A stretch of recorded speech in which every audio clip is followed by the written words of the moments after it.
Hey there. We are going to talk about shape today.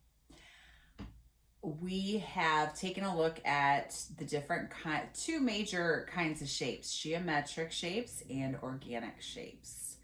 And if you got supplies recently, you would have gotten blue paper like this, and you would have gotten like a tannish paper as well. What we're going to do with those papers, this is my suggestion, you can be as creative as you'd like, but on this blue paper, I want you to start to put shapes together just like you would do at the beach to create a sandcastle.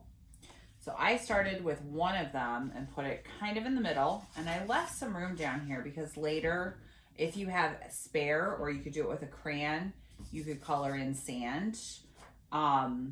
You might want to go a little bit further down, so you have, depends on how tall you want. You could even put your paper vertical instead of horizontal like I've done.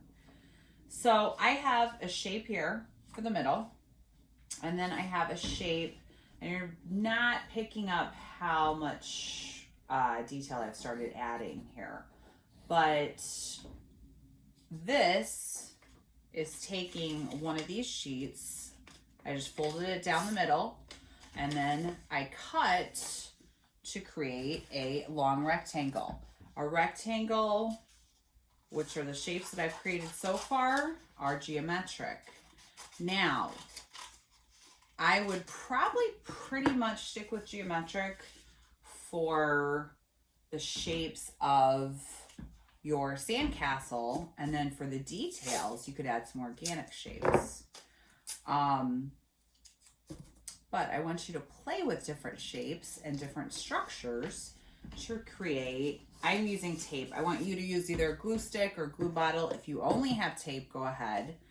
But I want you to think about, how can you make this look like a sandcastle?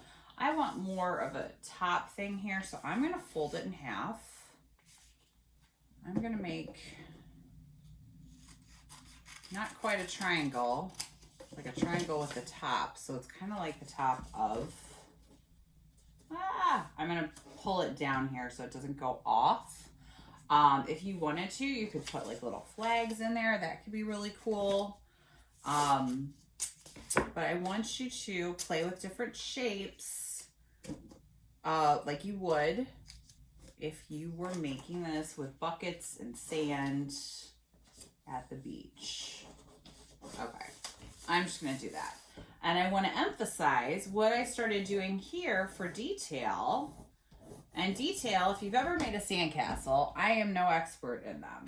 I do know that they're a little bit tricky because they fall apart real easy.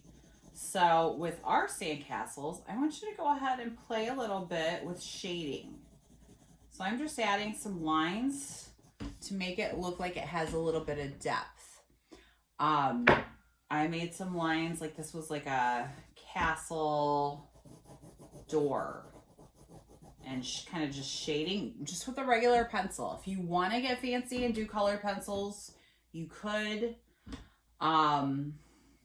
But let's just use pencil or crayon, I think, for that. If you want to get fancy up here, you could do something like this. This is why it's important to use glue, because that tape is kind of making a weird shape there. But then I could go back in and add some shadows and some shading, which we'll talk more about this year. This is just kind of a fun introduction.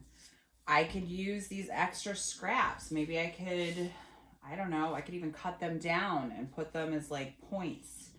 Or maybe over here as part of my castle. I want you to be creative. I want everyone's castle to be different. And at the bottom, like I said, feel free to make this look real organic. Sand is definitely organic. And you could go ahead and make it look like it's sitting on the sand. If you want to draw on your background, go for it. When you're finished, take a picture and upload it so I can see your creation.